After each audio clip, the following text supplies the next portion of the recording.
Hello, sexy. Thanks for being here. Quick announcement before we kick off. We have been receiving so many story submissions that it's actually getting super hard to keep track of them all. So in order to make sure that we see as many of your stories as possible, here's the deal.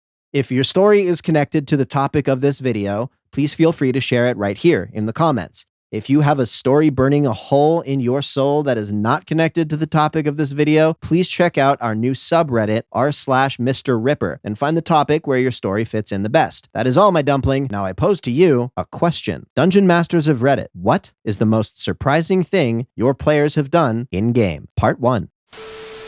When presented with a jailbreak mission, they didn't attack through the sewers, over the walls, or through the main gate. Instead, they got jobs at the prison as janitors, cooks, and jailers.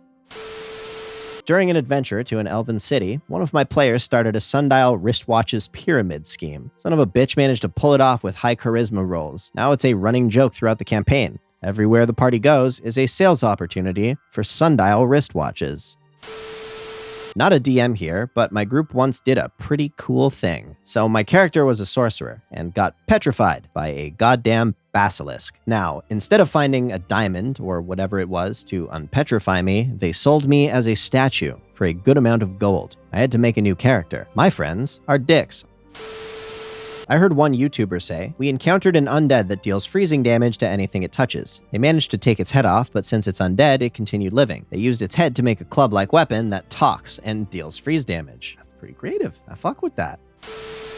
We did a similar thing once with a necromancer. He couldn't be killed, so we decapitated him and impaled his head on the bow of our ship and sailed away while his body slowly swam after us. Eventually, we made friends with him, and the head became our watchman / confidant, until one day his body caught up with the boat. Edit. So here's what happened. Sorry, I made food. I didn't think anyone would see this. One night, while we were in harbor, the body swam up to the ship. It climbed up and reclaimed the head, and we all started panicking. Half the crew thought he would still be our friend, but the other half attacked him. So I joined in attacking him since I'm an idiot, and we were losing bad. So I used my flaming rapier and convinced our cleric to cast grease on the necromancer. He does this, and I decapitate him again. But I start a massive grease fire. So now his head rolls off the ship, everything's on fire, everyone is shouting at me, and the necromancer's like, dude. And the short of it is I ended up destroying the ship, half the crew deserted, and we lost our treasure. Frowny face. Good news was the necromancer survived again and is still our friend. The game is ongoing, so when my DM gets back, I'll have to redeem myself.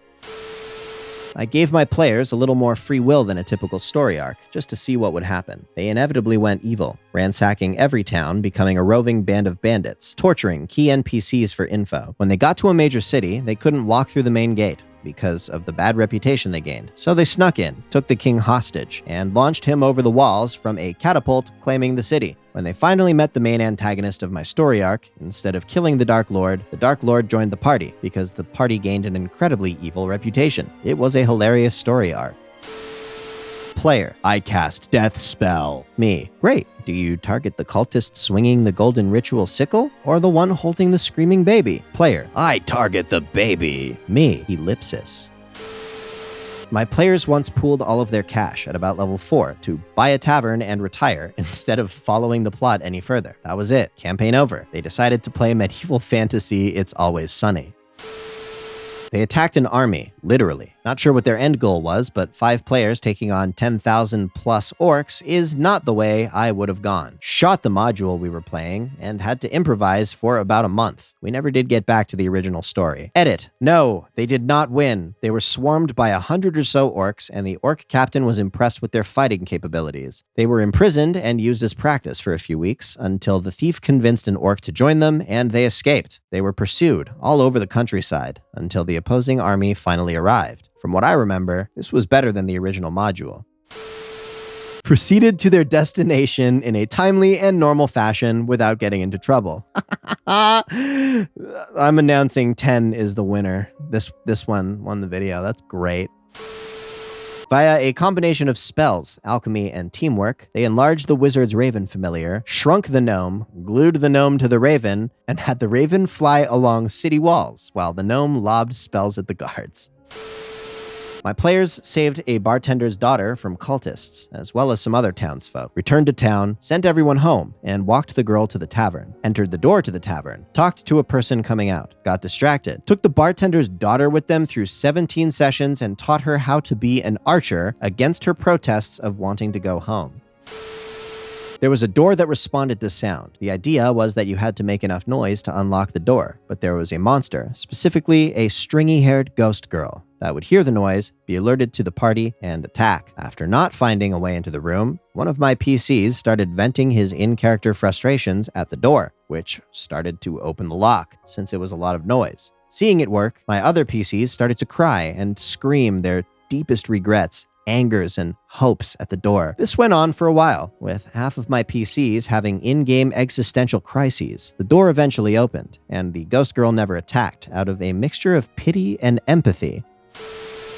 Pathfinder. We have a barbarian that does a stupid amount of damage on a horse. Naturally, when it came time for them to enter a dungeon, I said his horse got spooked and refused to enter. Plus, it was a little small for a horse anyhow. They go into the dungeon. Eventually, though, the ranger realizes he's been carting his large snake around constantly, and it's been dealing enough damage to be relevant. So he asked the barbarian just what exactly can he ride. Barbarian says, any large creature. The snake is a large creature. They defeated the dungeon by having the barbarian charge someone on a fucking snake. Absolutely unexpected. My last session, they focused on the governor of a town, and the gnome in my group began trying to get permission to court his daughter. Long story short, we are taking a break from the real campaign because I had to homebrew a Debutant ball where all members of the party will be competing for the daughter's hand in marriage. The party discovered an ancient ruin containing a massive relic that could open portals to other planes. The idea being it was like the castle in Mario 64, and they'd have various dimensional adventures while discovering the disturbing secrets within the ruins. Here's what actually happened. Open a portal to the plane of alcohol. Build a pipeline out of the plane of alcohol. Set up a distribution center. Take over the national alcohol market by undercutting competition thanks to their low cost of supply. Establish a monopoly on all liquor. Great. Then it got weird. 6. Defeat an evil alchemist experimenting with undeath. 7. Discover his formulas to turn living people into mindless undead. 8. Put the formula into the alcohol supply. 9. Acquire an army of undead alcoholics. 10. Use the army to fight the fucking lich that they ignored for the whole goddamn campaign.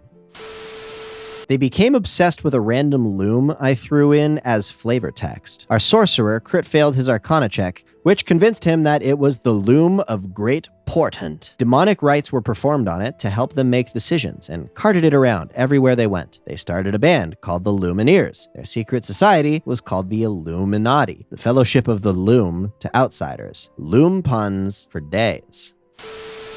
Rather than kill some hired thug that attacked them, they subdued him, tied him up, and questioned him. They gave him a name, Jimothy, and let him go, telling him that he was a good, strong lad who'd be better suited to a job in construction than this murdering business. I threw in a cameo of him later, happy in his new job.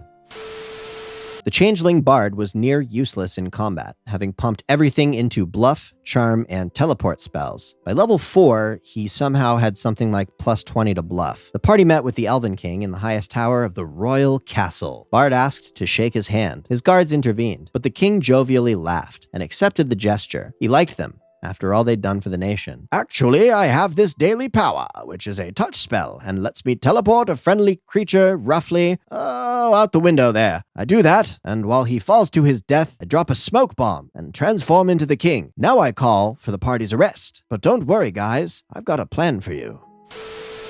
My current group follows every hook I dangle in front of their faces. It's unreal. I'm not trying to railroad, but it seems to be what they're into. It allows me to come up with this epic story that I know they'll follow simply because they want to see it come to fruition. It's really fucking weird though. I'm used to making shit up on the fly, but they've made me a train conductor. The players encountered a despotic tyranny and listened to the sad tale of poverty by a lowly falafel vendor. After working for this king for a bit, the players overthrew the kingdom, installed a democracy, and then campaigned to have Falafel Guy elected president. Edit! Falafel Guy was successfully elected president and reformed the new republic. It was very progressive. Suffrage was provided to all. and he appointed a woman to be his number 2. His opponent, the real person intended to rule as a real prophetic messiah, became a disillusioned drunk and was later killed when the players unintentionally used him as a human shield.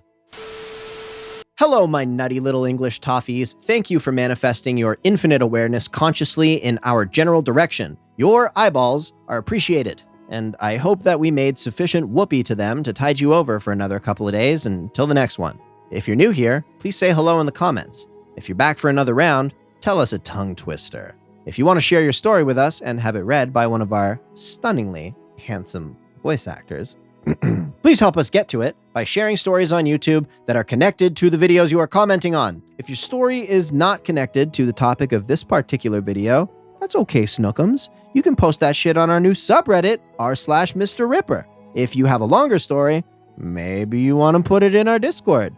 Who knows what might happen? Maybe you'll get your own episode, maybe. And if you fucking love coffee, like I fucking love coffee, go hit up our darling D&D friends over at Adventurers Coffee Company and help us and them out by copping a bag of them beans with our coupon code, Mr. Ripper. As always, please sub for Nat 20s. May RNGesus smile fortune upon your dice rolls forevermore. Now go forth and be a powerful conduit for all of the love, creativity, and wisdom that the universe is begging to manifest through your sweet ass. Love you. Thanks again for watching. We'll see you next time.